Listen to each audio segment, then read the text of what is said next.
My fiancé slept with my cousin before the engagement party.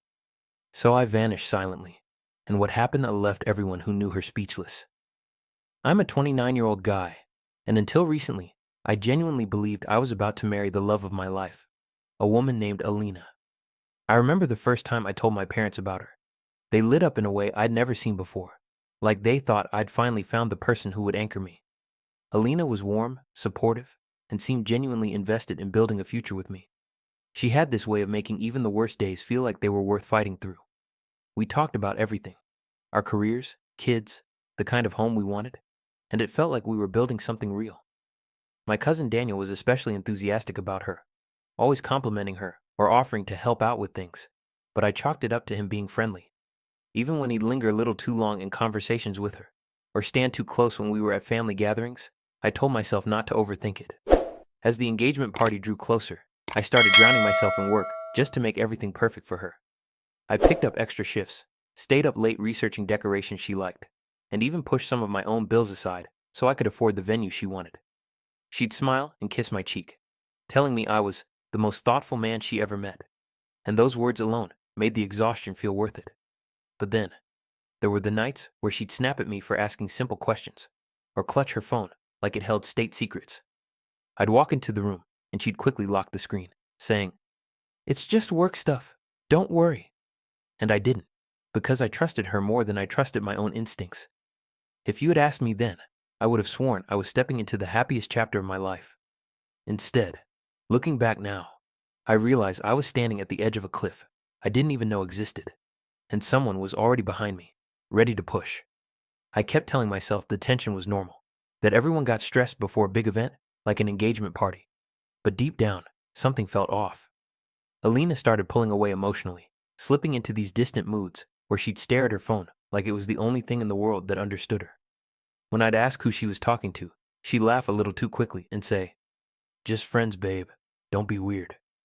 But the way she tucked her phone against her chest made me feel like I'd asked something forbidden.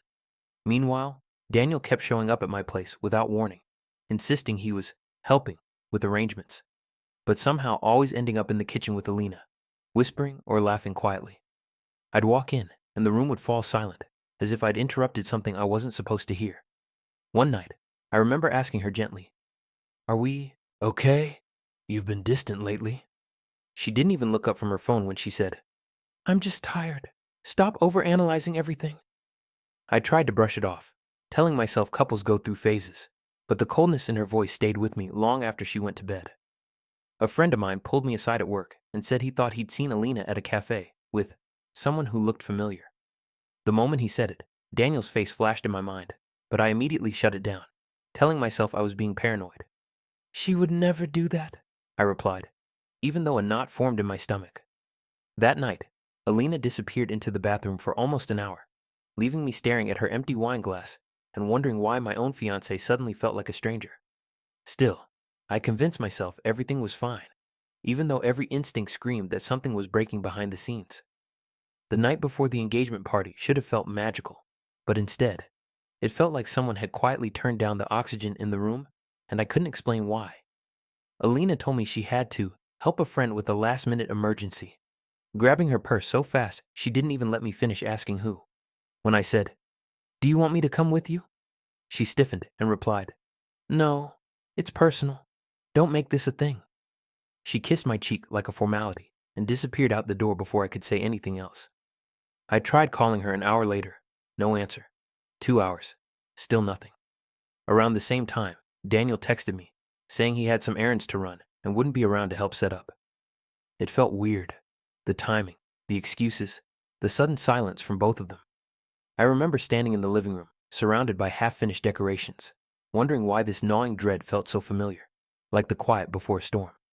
My mom noticed my mood when she checked in on me and asked, "Are you nervous or is something wrong?" I forced a smile and said, "Just tired, that's all," even though my heart felt heavy. Hours passed. Midnight came and went. I sat on the couch, staring at my phone like it held the truth, waiting for it to light up with her name. When she finally responded at almost 4 a.m., it was a single, lazy voicemail. "Sorry, babe. Crashed at a friend's place. I'll explain later, okay?" There was no warmth in it, no urgency, just a rehearsed nonchalance that made my stomach twist. A part of me wanted to confront her immediately, but another part, the part still clinging to the fantasy of the woman I thought I knew, whispered, "Don't ruin the engagement party. Don't start a fight now." And so, I pushed the feeling down. Not realizing I was ignoring the moment everything began to fall apart.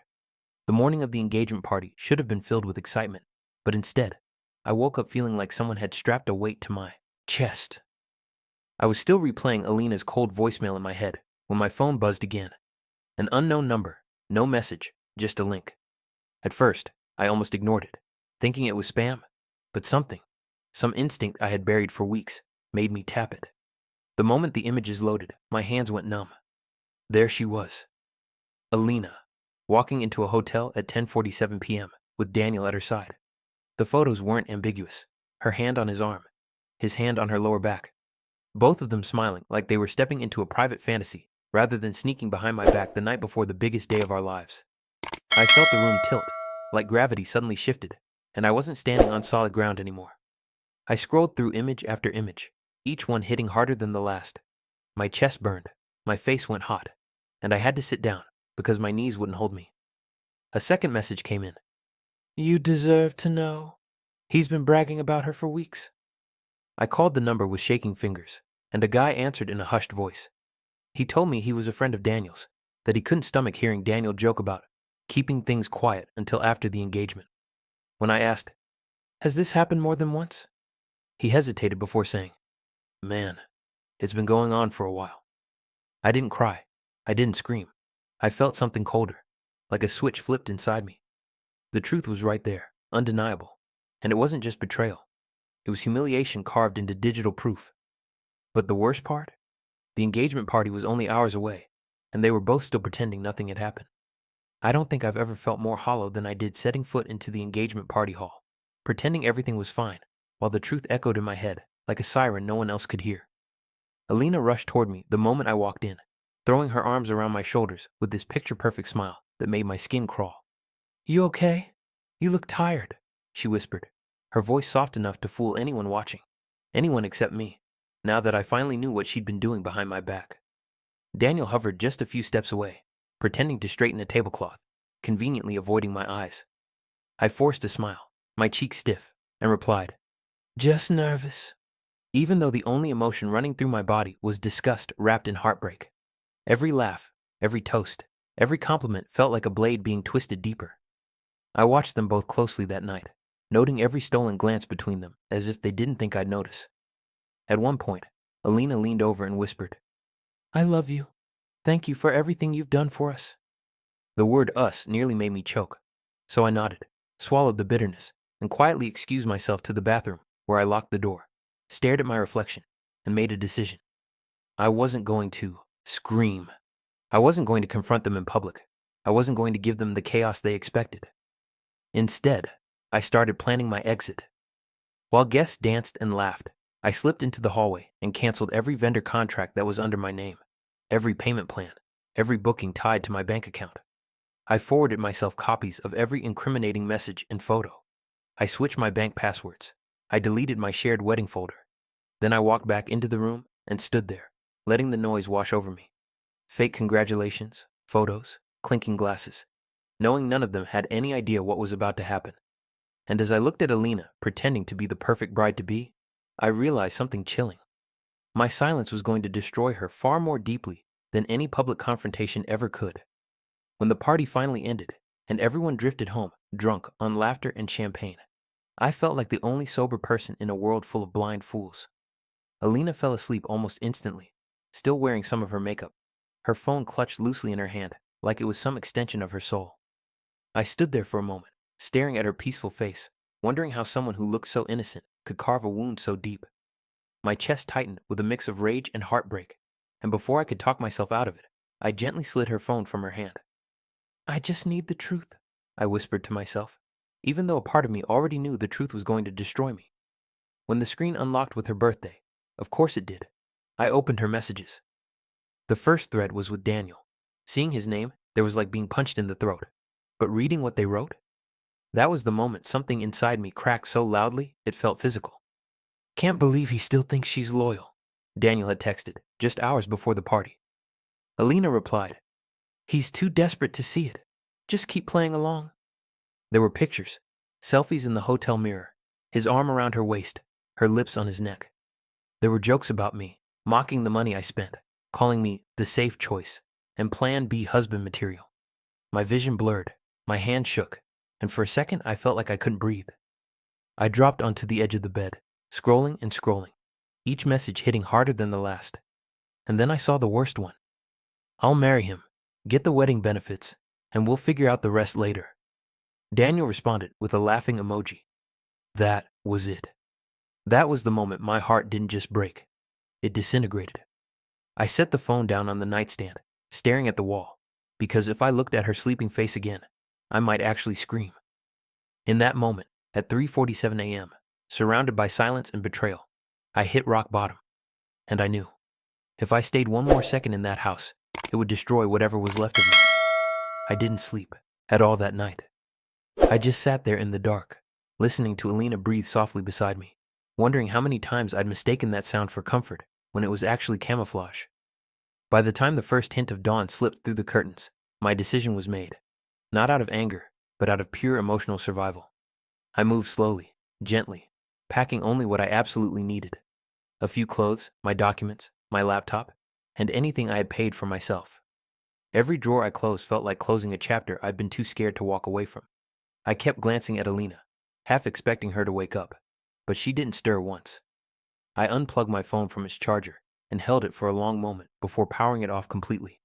No messages, no explanations, no goodbyes. Silence was going to be my response to everything they had done. By 6:15 a.m., my bags were in the car. I stood in the doorway of the home we shared, looking at the photos on the wall, smiling vacations, anniversaries, moments I once believed were real. A wave of grief hit me, but beneath it was something steadier, something stronger. I locked the door gently behind me, got into my car, and drove away without looking back. Halfway down the highway, my phone still off, I realized I felt an unfamiliar kind of calm. Not happiness, but clarity. I called a close friend from a gas station payphone, someone I trusted completely, and said only, "I need a place to crash for a while." He didn't ask questions. He just said, "Come over." While I drove, I imagined Alina waking up, seeing my side of the closet empty, noticing the quiet, checking her phone, feeling the first flicker of panic. She would call me, then call again, then call Daniel, but she wouldn't find me.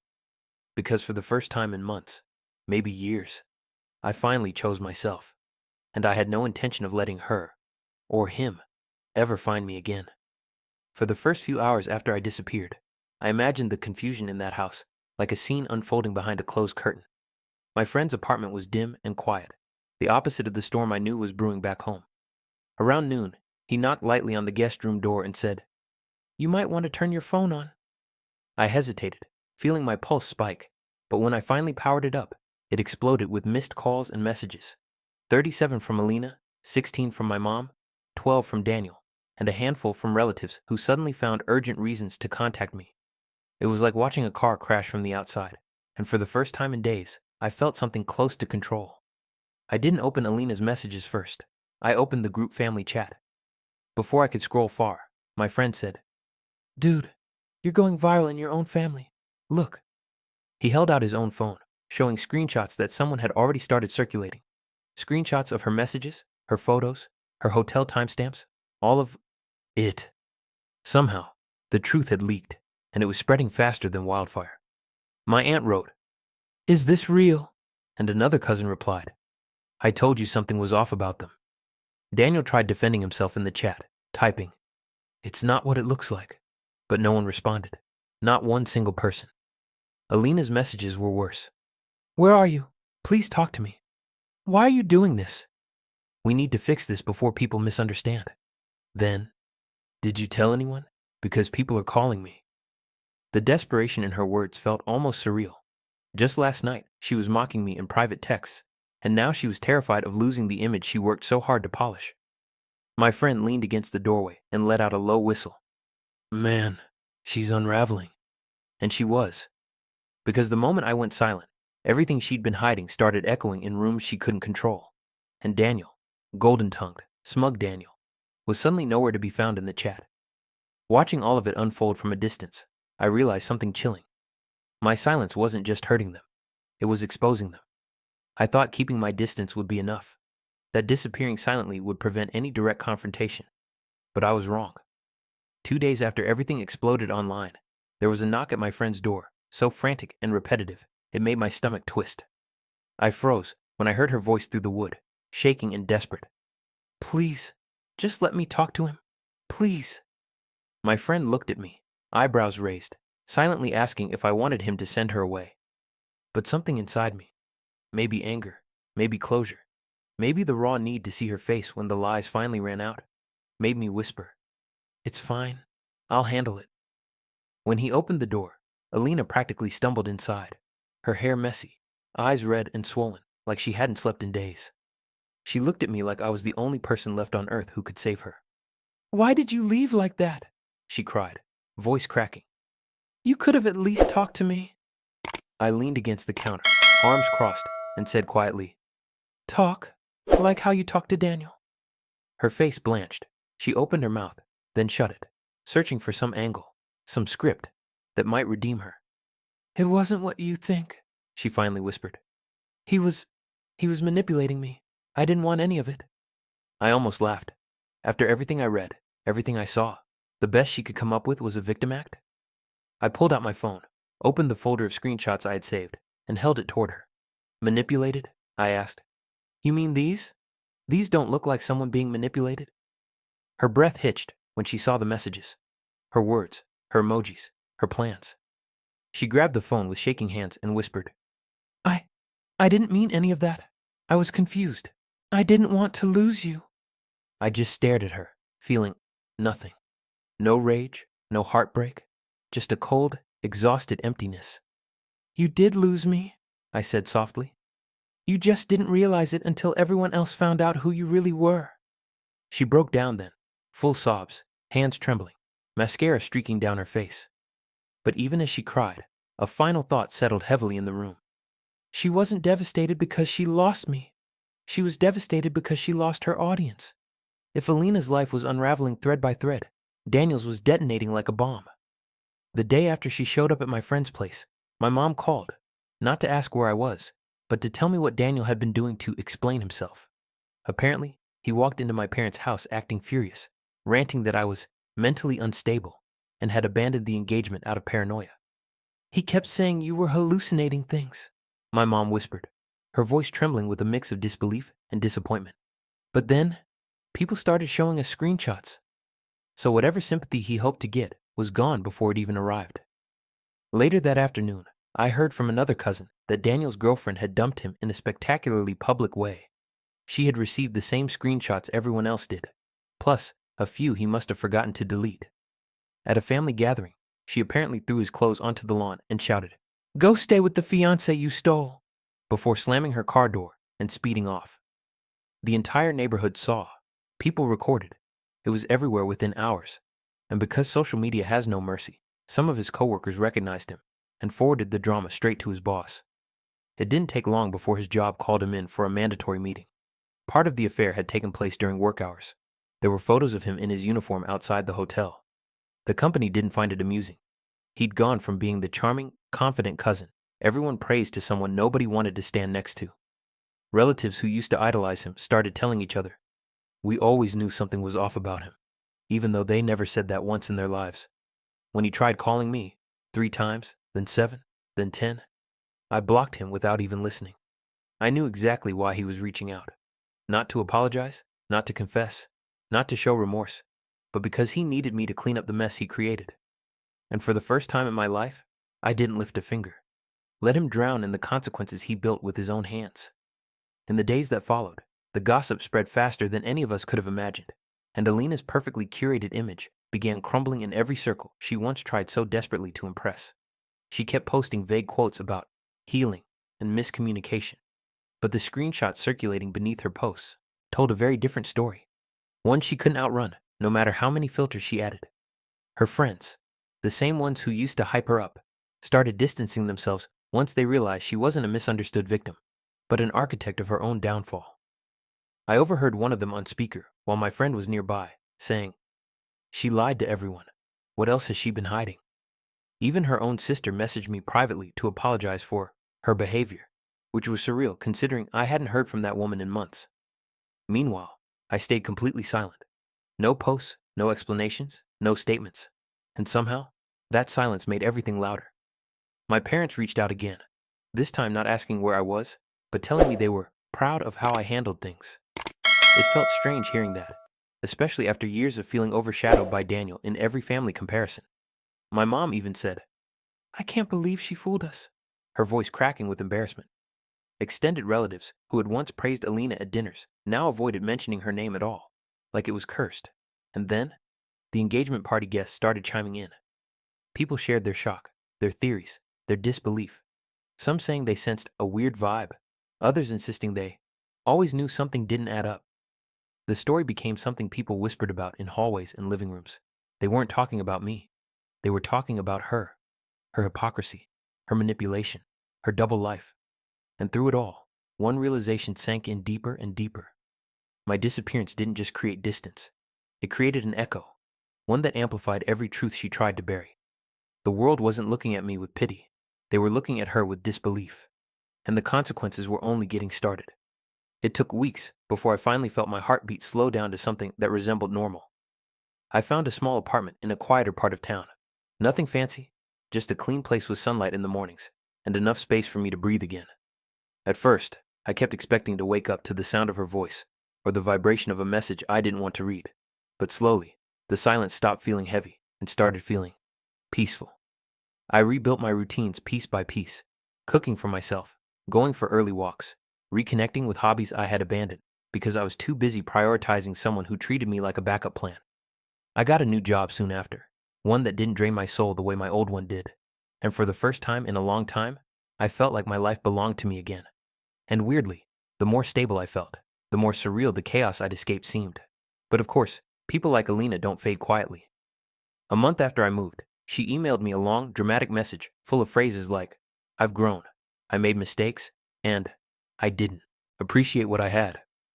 She talked about therapy, reflection, accountability, words that should have meant something. But coming from her, felt like part of another script she hoped someone still cared enough to believe. I read the whole thing once, calmly, and then closed it without replying. I owed her nothing. Not forgiveness, not closure, not a final conversation where she could rewrite the narrative to comfort herself. Silence was the only answer that felt honest. And Daniel? He tried one last time too. A voicemail where he stumbled over an apology that sounded more like a man terrified of being permanently exiled from the family. I deleted it halfway through. Standing on my balcony one evening, watching the sun sink behind the buildings, I realized something with absolute clarity. Leaving wasn't running away. It was choosing a life where I was no longer the villain in someone else's twisted story, or the hero in someone else's performance. I didn't get revenge by shouting, exposing, or fighting. I got revenge by living a life they no longer had access to. And that, in the end, was the closure they never expected, and the one I always deserved.